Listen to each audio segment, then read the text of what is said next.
Good morning student. मैं नित्यानंद सिन्हा, आनंद international school Zakariyapur Patna का शिक्षक आपके मंगलमय जीवन की कामना करते हुए आप लोगों से रिक्वेस्ट करता हूं कि घर में रहें, पेरेंट्स की आज्ञा का पालन करें।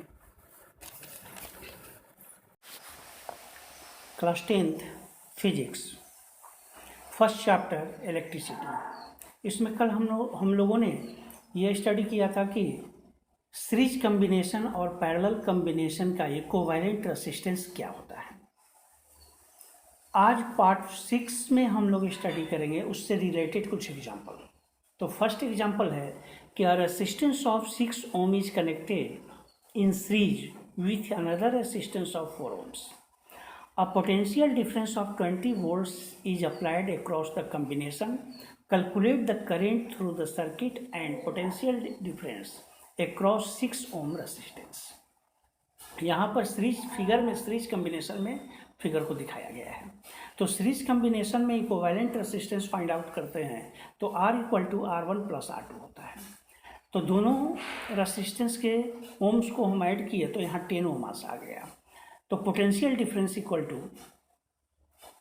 10 ohms by using and potential difference 20 volts. By using Ohm's law we get V by I = R. तो V हमारा 20 volts है, I और R है 10 ohm। तो I फाइंड आउट किए तो यहाँ पर आफ्टर कैलकुलेशन ये प्राप्त हुआ 2 एम्पियर। तो potential difference across the 6 ohm resistance V = what. तो फिर ओम्स लॉ यूज किए V by I = R, तो V = 12 volts आया।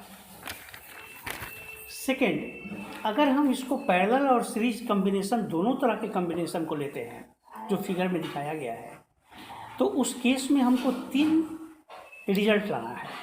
फर्स्ट है total resistance of the circuit, second है total current flow in the circuit and third है potential difference across R1।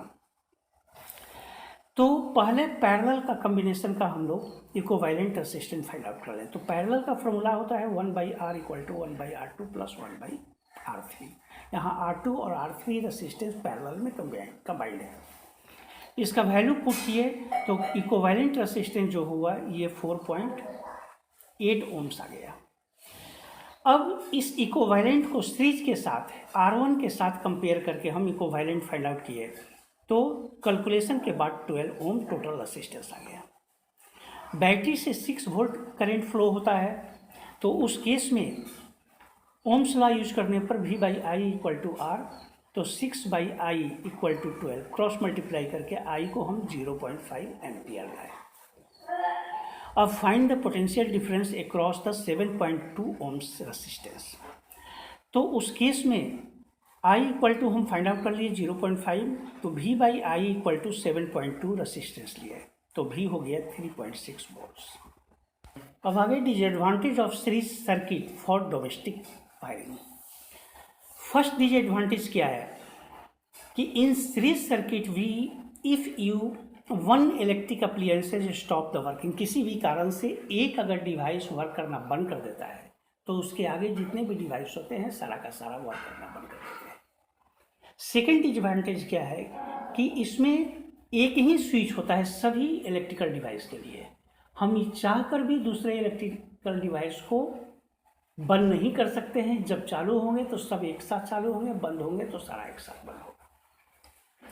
Third है कि इसमें इक्वल वोल्टेज सभी डिवाइस को नहीं मिल पाता है, जिसके कारण फर्दर जैसे जैसे हम आगे की ओर बढ़ते जाएंगे वोल्टेज कम होते जाएगा। और इसके बाद है कि सर्किट पर ओवरऑल लोड बहुत ज़्यादा बढ़ जाता है, जिसके कारण शॉर्ट सर्किट होने की संभावना बढ़ जाती है। अब इसका एडवांटेज क्या है ये देखिए। एडवांटेज जो है पैरेलल सर्किट क्या है। पैरेलल सर्किट का सबसे बड़ी एडवांटेज क्या है कि इसमें कोई भी डिवाइस अगर वर्क एक करना बंद कर देता है तो अदर डिवाइस पर किसी प्रकार का इफेक्ट नहीं पड़ता है। इसमें सभी इलेक्ट्रिकल डिवाइस के लिए अलग अलग स्विच होता है, जिसके कारण अपने डिजायर्स के अनुसार उसको हम ऑन और ऑफ कर सकते हैं। इसके बाद है पैरेलल सर्किट में इक्विवेलेंट रेजिस्टेंस काफ़ी कम हो जाता है, जिसके कारण ओवरलोड नहीं होता है सर्किट पर, और सभी इलेक्ट्रिकल डिवाइस, लास्ट पॉइंट, सभी इलेक्ट्रिकल डिवाइस को इक्वल वोल्टेज मिलता है। अब आगे टॉपिक है electric motor power. Electric power is the electric work done per unit time is called power. Power equal to होता है W/T। ऐसा unit of power is watt, but अगर इसको हम डेराइव करें इस फार्मूला के अनुसार तो पावर का हो जाएगा जूल पर सेकेंड, यानी कि 1 watt equal to 1 joule per second. W equal to V/I/T joules होता है। तो अगर पावर में इसको हम पुट करते हैं तो T कैंसिल हो जाता है और पावर इक्वल टू VI भी फार्मूला होता है।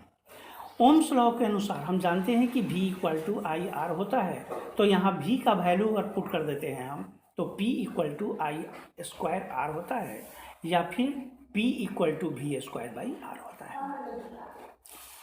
अब यहाँ पर एक एग्जाम्पल दिया गया है जिसको सॉल्व करके दिखाया गया है, इसको अच्छी तरह से देख रहे हैं। What will be the current drawn by an electric bulb of 40 watt when it is connected in a sources of 220 volt?